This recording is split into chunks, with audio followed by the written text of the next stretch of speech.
Welcome to this week's episode of UA Insider. On today's show, we'll have a blast as we discover some extreme sports right here on Long Island. First, we'll head out to Best Kiteboarding Center for a look at this breezy action sport. Then we'll get a look at Island Paintball's summer camp for kids.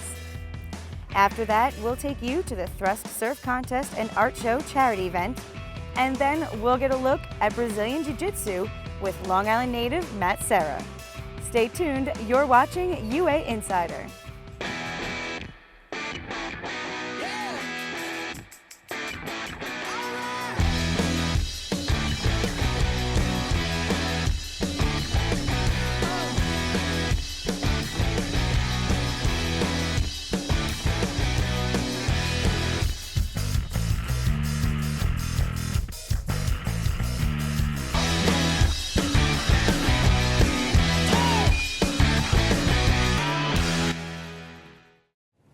Hey everyone, I'm Jessica Peters and welcome to Ultimate Athlete Magazine's UA Insider.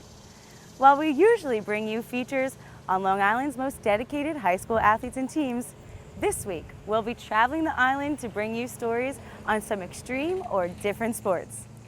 Up first, we'll let the wind take us away as we head to the Best Kiteboarding Center in Amityville.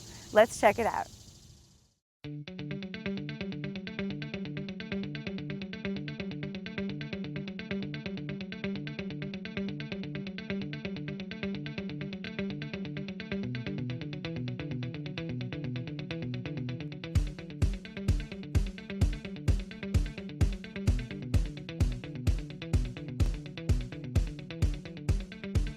What makes kiteboarding so much fun is that it combines so many different sports that are not related in any way. We have sailing, wakeboarding, along with surfing. It's great, and you get an adrenaline feeling that you don't get anywhere else. I mean, you could walk on water and you could fly 30 feet in the air. Why would you not want to do that? I would say it's probably, I don't think there's any really other new sports out there that kind of compare to this. And as far as the adrenaline you get from it and the freedom and all the different things you can do with it, it's pretty much the most extreme sport out there in Long Island. Once you start kiteboarding, you really just become addicted, and I stopped surfing, I stopped skateboarding. You like exploring and going through little coves? I go through all these coves and stuff now. You can explore the waters, and it's really fun, and you get a real thrill from it.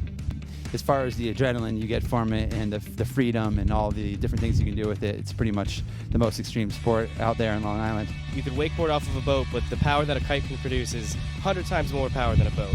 Anyone can do it. Actually, I've had some students anywhere from ages 6 to 72, and it involves obviously the wind, so a good understanding of how the wind works and how to fly a kite. It's mostly kite flying. I think that's the best part is, harnessing something that can dominate mankind, but here we are playing with it. It's a kind of an overall, all your body is at work. It seems like it's all your arms, but it's actually, because of the harness, you're distributing all of the energy across your body kind of equally. So you want to be relatively fit. As long as you can swim, you're a good candidate to come take a lesson. Well, technically we could work with anybody. Anybody could do it, and it's more about being built all over. It's not about strength in any way. It's more about finesse and being fit.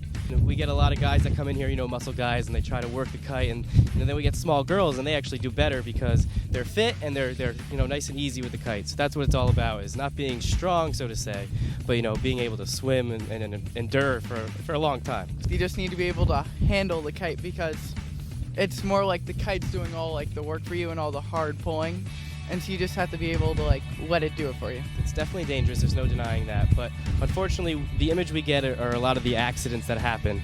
But here we are, we got 15 kites out here, we're all very safe, and it's actually a very safe learning process if you go through the right processes, going through a school like us as opposed to learning by yourself. And you have all sorts of safety systems as well, so that if there's any trouble, you can eject yourself and have the kite be safely released. It really is a very safe and relaxing sport.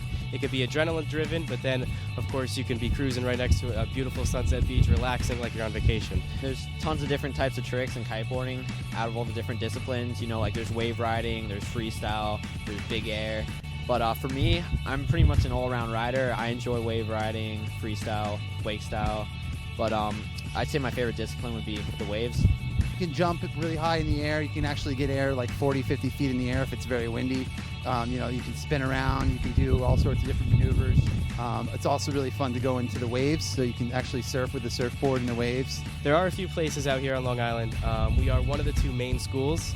And in terms of where you could do it, it's a little tough during the summertime because all the beaches around here, they restrict access to launching these kites.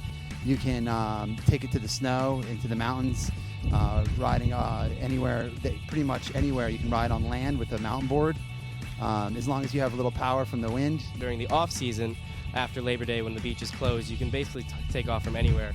And Long Island has a lot to offer. It's kind of a hidden gem in the kiteboarding world. People don't realize its potential here. I mean, look around, we got great water and great wind, so it's really a hidden gem, and it's a great place out here.